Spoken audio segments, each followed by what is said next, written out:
if we attempt to put language to the experience one might have, if anything indeed happens when someone follows those instructions, perhaps I would say one of the most significant aspects is maybe a kind of collapse of the subject-object divide, going from feeling like I am a separate thing, having experiences that are out there in the world, to a feeling of a unified sphere of awareness. Yes, at this stage, the collapse of the subject and object has not yet happened. In order to bring about this investigation into ourself, we are making a very clear distinction between the subject and the object of experience. And it is important, at least in the Vedantic tradition, and in fact, the true is also the same in the Kashmiri Shaivite tradition. It is important to make this distinction to begin with. Later, as you quite rightly say, we will collapse the distinction between the subject and the object. But for one who is lost in the content of their experience, and who believes and more importantly feels that they are this little cluster of experience called this little cluster of experience, thoughts, feelings, sensations called the body-mind. It is first necessary to take a step back to distinguish ourselves from everything we are aware of. And most people believe it is this body-mind, that is aware of the world. Now, in this first step of the investigation, we realize, no, the body and the mind are objects that we are aware of. It is not the body and the mind that is aware. They are thoughts, images, feelings, memories, sensations. These are things that we are aware of. A thought itself is not aware. We are aware of thoughts. A sensation is not itself aware. Sensations are objects of experience that we are aware of. So at this stage, at this first stage of the investigation, we make a distinction not only between ourself and all the objects in the world that we perceive, but we make a distinction between our essential self and the objects of the body and the mind with which we normally identify ourselves. Oh, I'm not my thoughts and feelings. These are continually appearing and disappearing in my experience. I am that which experiences them or knows them. So at this stage, we're not yet collapsing the distinction between the subject and object. Before we can do that, it is necessary to establish what the subject of experience really is.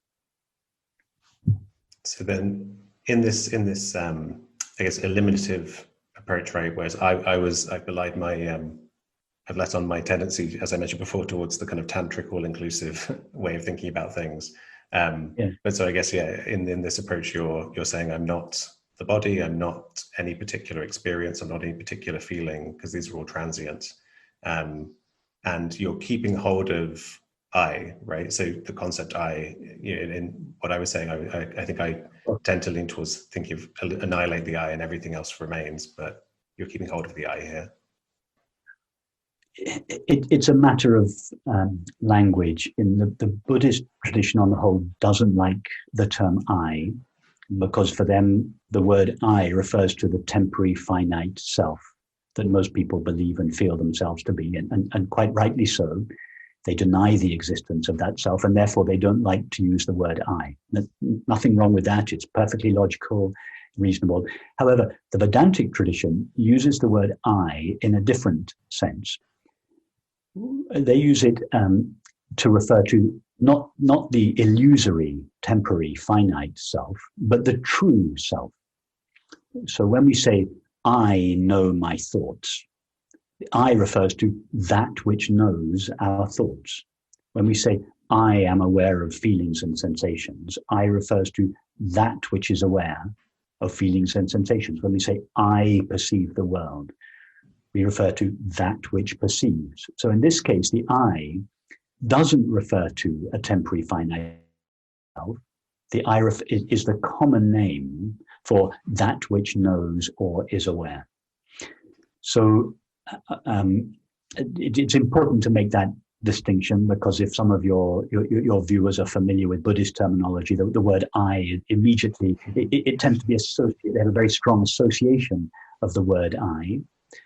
Regular people that tend not to be interested in these matters tend to associate I with the body mind, and those who have grown up in the Vedantic tradition tend to associate I with pure awareness or pure consciousness, the knower of experience.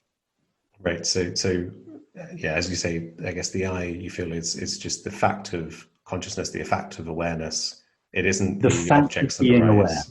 Aware. Exactly. Just the simple fact of being aware. In fact, the term awareness, ness, as you know, the suffix ness means the presence of. So the term awareness just means the presence of that which is aware. But being a noun, the term awareness tends to confer a subtle sense of objectivity, albeit a very subtle one, onto that which is aware. So that's why if language permits, I like to use the term being aware rather than awareness or consciousness, although I use all those words and phrases synonymously. Sometimes I refer to knowing, not conceptual knowing, just the fact of knowing or experiencing whatever it is that is known or experienced.